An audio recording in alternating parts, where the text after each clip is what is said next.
Hey guys, welcome back to the Racklify YouTube channel. Today I'm going to be telling you about how to switch 3PLs, but do it the right way.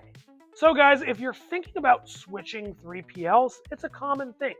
Every year, different companies change what warehousing provider they're using, and it could be for an array of reasons.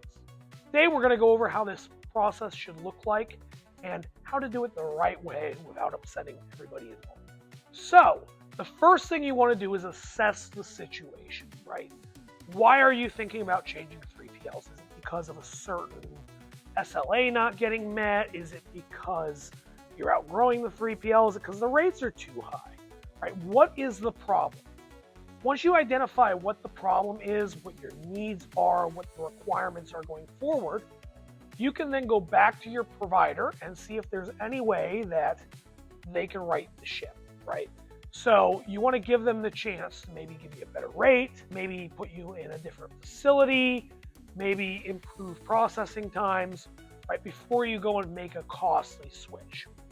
Now, if you're going to make the switch, if your heart's set on it, that's okay.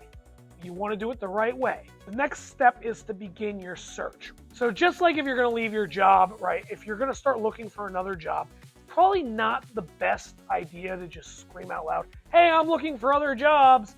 Any other jobs out there, right? What you're going to want to do is begin your search, right? So what you want to do is fill out a really nice RFP. You can find that on our website, or you can find other ones online and really figure out what your requirements are, what the size of your business is, and all of that. Then you want to go and look for 3PLs that meet these requirements. Most of these 3PLs are available on our site. They're also available on other websites. So you're going to want to look for a 3PL that meets your requirements or exceeds them. Once you find a 3PL, you're going to want to get quotes from multiple 3PLs. This is because different 3PLs have different core competencies, different 3PLs bill different ways. So you want to make sure you're doing a thorough search, both from a capabilities perspective as well as a cost perspective. Once you narrow this short list down to one or two facilities, what you want to do is go visit, right? I can't stress this enough. You wouldn't buy a house without seeing it, so you don't want to go spend thousands of dollars a month at a 3PL without going to see it first. So you're going to want to go see that 3PL because you're going to want to meet the people that run it, you're going to want to see the facility, and you're going to want to have confidence. Once you've decided on what 3PL you'd like to go to, the next step comes into play. The next step is what I call notify. Usually 3PLs will have a requirement of you giving them 30 days notice to leave. Sometimes there's additional fees. Sometimes you're in a contract and you're locked in.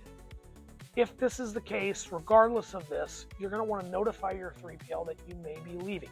You're going to make sure that you follow all the policies and that you know what costs and risks are associated in the transfer.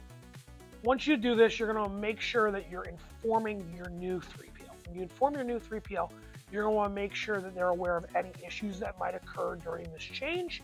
You want to also make sure that they have an advanced shipping notice on what they're going to be receiving and what quantities and the whole 9 yards. Your best bet is to work hand in hand with both providers to make sure that this is a seamless transition.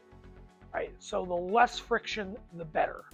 So it's really important that you're in constant communication with both your current provider as well as your future provider, and that everybody knows what's going on throughout this whole process.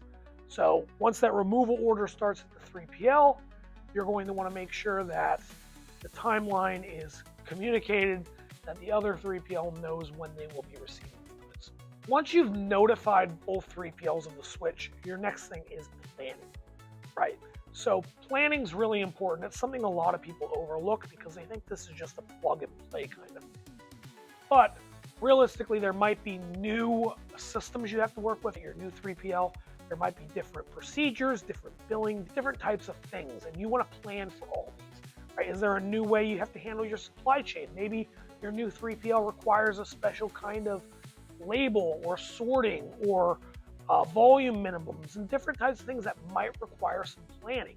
So while you're in the process of switching over, you're going to want to plan ahead and you're going to want to make sure that you're ready for this transition operationally and what that looks like. So this is a great time to go through that onboarding process. It's a great time to meet with your team members, tell them about the things that might change, right? And really gear up for that switch to make sure that it's going to be something that's successful and that everybody knows what's going on, right? Because sometimes you might have to even shut the store down for a day or two, right, and delay some orders. So it's really important that you plan and that you inform your staff and that everybody knows what's going on. And this is one of the most overlooked steps in this process because everybody assumes that, it's like the electric company. I'm getting electric from this provider, I'm getting electric from that provider. It's electric. No, the policies, the procedures, the systems, the technology, it's different at every place. And you want to make sure that you have a plan in place for how you're going to operate under these new operating principles and procedures. Finally, you're going to want to execute, right? And what I mean by execute is the truck is on its way, right? It's en route and the change is happening. This is when you're going to want to be really cognizant. You're going to want to be on the phone with your new provider. You're going to be making sure that everything's going well, that there's no major problems, right? And this is really the QC phase of the transition, right? This is where you're going to want to make sure that things are being received correctly, that your inventory is syncing, right? This is the hands-on, boots on the ground kind of thing. You might even want to go and inspect your inventory when it arrives or have your warehouse inspect that inventory. So whenever you go live, there's sure to be problems that come up, there's sure to be hiccups, but it's important that you work through those and you communicate throughout the process during the actual switch occurring.